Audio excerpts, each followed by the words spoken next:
Every meal you eat today is safe because somebody, thousands of years ago, ate the dangerous version first and didn't come back. There was no label, no ingredients list, no one to tell them what was food and what was a slow, agonizing death wearing the same skin. Our ancestors learned which plants and animals could kill them the only way anyone could, by eating them, watching people die, and remembering. These are 10 foods early humans lived on that could still kill a grown adult today, and the terrible, brilliant tricks they invented to survive them. Let's start. 10. Cassava, the root that makes cyanide right. Now, cassava feeds around 1 billion people. It's one of the most important foods on the planet. It's also, in its raw state, one of the most quietly lethal things our ancestors ever chose to eat. Here's the problem hiding inside it. Raw cassava contains compounds that, once they hit your digestive system, turn into cyanide, the same poison used in execution chambers. Eat enough raw, unprocessed cassava, and it can cause paralysis, and in high enough doses, it can kill. So think about what our ancestors had to figure out. This root is everywhere. It grows in poor soil, it stores well, it could keep a whole community alive through a hard season, and it's trying to poison you. The obvious move is to never touch it. Instead, they cracked it.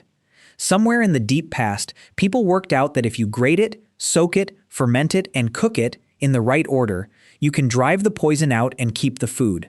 Not because they understood chemistry, they had no idea what cyanide was. They simply noticed, across generations of trial and death, that the people who prepared it one specific way lived, and the people who didn't, that's not a recipe. That's a survival protocol written in funerals. And people are still poisoned by badly processed cassava today, which tells you exactly how thin the line was that our ancestors were walking. 9. The liver that kills by vitamin. This one sounds impossible. How can a vitamin, the thing on the side of your cereal box, kill you? Ask the animal a starving hunter would be most tempted to eat.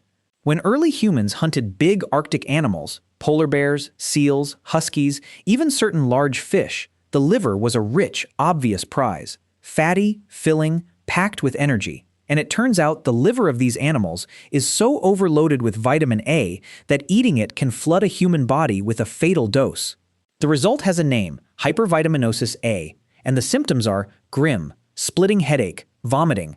Then, in the days after, the skin around your mouth and body begins to peel away in sheets. Death can follow, all from a food that looks, smells, and tastes like exactly the kind of thing a hungry person should eat. And here's the cruel twist. This danger is worst precisely when you're most desperate. A hunter freezing and starving in the far north, who has finally brought down a big animal, is looking at that liver as salvation. The food that looks like it will save your life is the one that ends it. Arctic peoples eventually learned the rule: leave the liver of certain animals alone. But they learned it the way our ancestors learned everything. Somebody ate it first. 8. Acorns, the famine food that fights back. Acorns are everywhere. In a good year, a single oak tree can drop tens of thousands of them. For a hungry ancient community, a forest full of oaks looked like a free supermarket. There was just one catch. Most acorns are loaded with tannins, so bitter and so harsh they can make you violently sick, damage your kidneys, and in large amounts, seriously harm you. Your body screams at you not to eat them. That bitterness isn't an accident. It's the tree's chemical defense, evolved specifically to punish anything that tries to eat its seeds. So our ancestors did something remarkable. They out-stubborned a tree. They discovered that if you crush the acorns and leach them, running water through the meal again and again, or soaking them for days, sometimes burying them through a whole winter, the bitterness and the danger washes away. What's left is a nutritious flour that kept entire populations alive.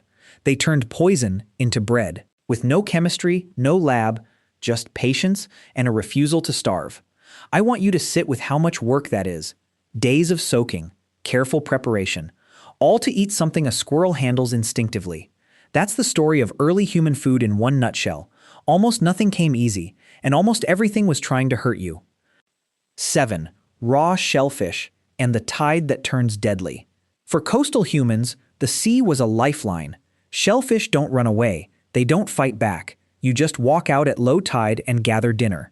It's one of the easiest, safest-looking meals in all of prehistory. Until, without any warning at all, it becomes a mass poisoning. Certain times of year, the water fills with tiny organisms, the same ones behind what we now call red tides. Shellfish filter that water and concentrate the toxin inside their own bodies. The shellfish are fine. They look identical. They taste identical. But now they carry a poison that attacks the human nervous system. It's called paralytic shellfish poisoning, and it does exactly what the name says. Numbness spreads from your lips through your body. Then your muscles stop responding. And if it reaches the muscles you breathe with, it doesn't matter how strong you are. There's no cure, and there was certainly no cure 10,000 years ago. Here's what makes this one genuinely eerie. You could eat from the same spot, safely, for years, and then one day the same shellfish, from the same rocks, kills half your family. Ancient coastal peoples couldn't see the toxin, but many of them learned the pattern anyway. Certain seasons, certain warnings in the water meant you did not eat from the sea.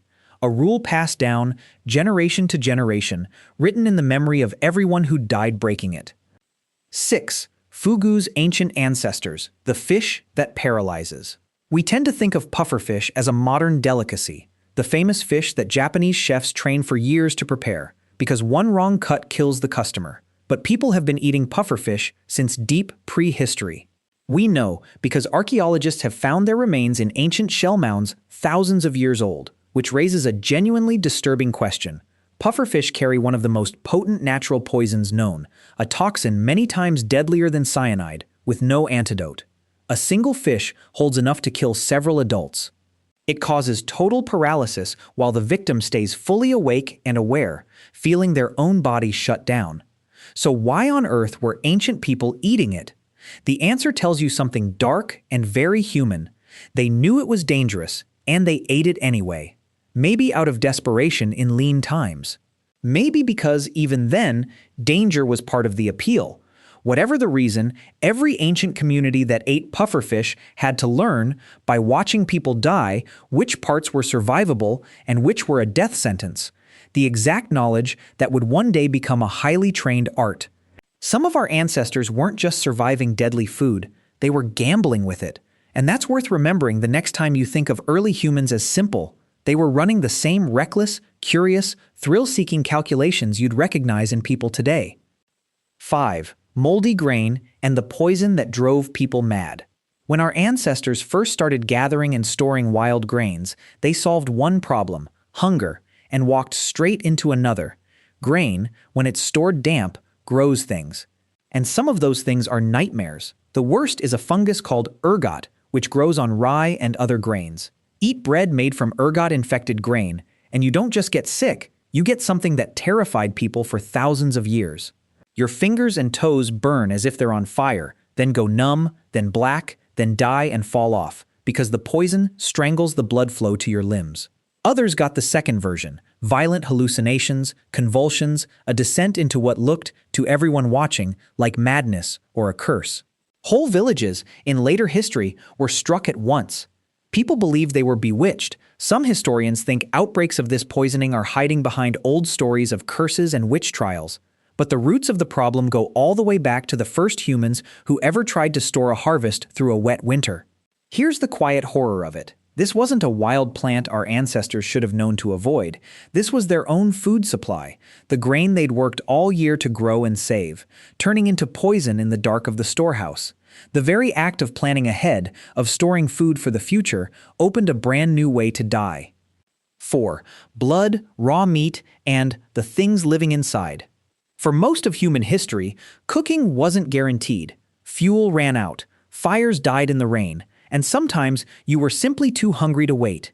So our ancestors ate meat raw and drank blood far more often than we like to imagine, and that meat was rarely as clean as a modern steak.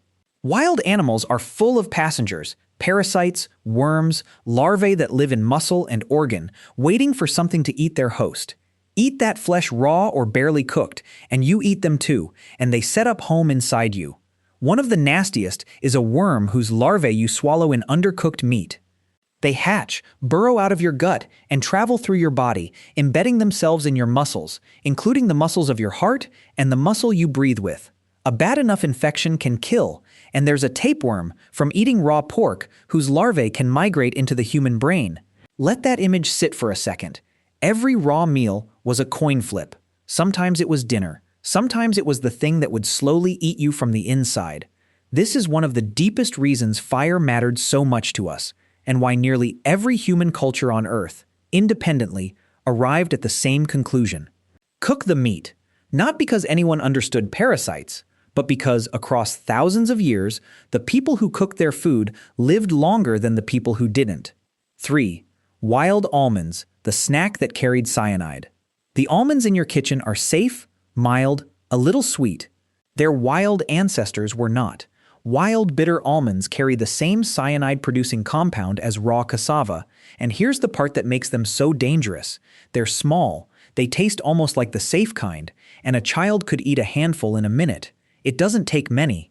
A relatively small number of wild bitter almonds contains enough cyanide to kill an adult, and far fewer to kill a child. There's no dramatic warning, no rotten smell, just a slightly bitter nut that looks like food, because it is food, the deadly version of it. So how did almonds ever become the harmless snack in your cupboard? Slowly, and by accident, somewhere in the ancient world, a rare almond tree grew nuts without the poison, a genetic fluke. People found those trees, remembered them, and planted from them. Over generations, they bred the poison out, turning a lethal wild nut into one of the first tree crops in human history. But before that, every handful of wild almonds was a small game of chance, and the people who lost that game, especially the children, are a quiet, unrecorded part of how we learned what was safe to eat. 2. The honey that sends you mad. Honey feels like the one safe, innocent food in all of nature. Sweet, golden, harmless. The reward our ancestors risked bee stings and cliff falls to steal. But some honey carries a secret that turns it into a weapon. When bees feed on the flowers of certain plants, particular species of rhododendron among them, the nectar carries a natural toxin straight into the honey. It looks and tastes like ordinary honey, but eat enough of it, and it hits you. Dizziness, blurred vision, a crashing heartbeat, vomiting, hallucinations, and in serious cases, collapse. It has a name that sounds like a joke until it happens to you: mad honey. The truly unsettling part is that you can't tell by looking. A hungry human raiding a wild hive had no way to know whether they'd found pure energy or a dose of poison. It depended entirely on which flowers those particular bees had visited, in a place the human never saw. Even the sweetest thing our ancestors ever ate was capable of turning on them. And yet, in a twist that says everything about us, some ancient peoples didn't avoid mad honey. They sought it out in small doses, deliberately, for exactly that dizzy, altered feeling. The same food that could kill a careless forager became for others a thing to chase. Poison and pleasure in the same golden jar. 1. The milk that most humans couldn't drink. We'll end on the most surprising one of all, because it's not an exotic poison or a strange wild plant. It's the most wholesome food we can imagine. Milk. Here's the twist that catches everyone off guard. For almost the entire history of our species, adult humans could not drink milk. As a baby, your body makes an enzyme to digest the sugar in milk, and for hundreds of thousands of years, that ability switched off after childhood because no adult had ever needed it. An adult who drank animal milk would get violently, dangerously sick, cramping, vomiting, diarrhea, severe enough that, in a harsh ancient world with no way to replace lost fluids, it genuinely could kill the very young and the very weak.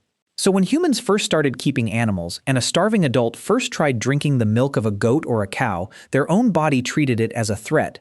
And then something extraordinary happened, one of the fastest, most dramatic changes in all of human evolution.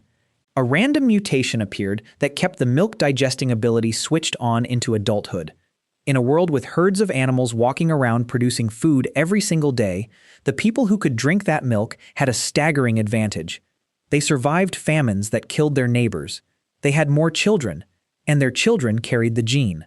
In just a few thousand years, a food that once sickened nearly every adult on Earth became one of the foundations of entire civilizations. That's the secret this whole list has been circling.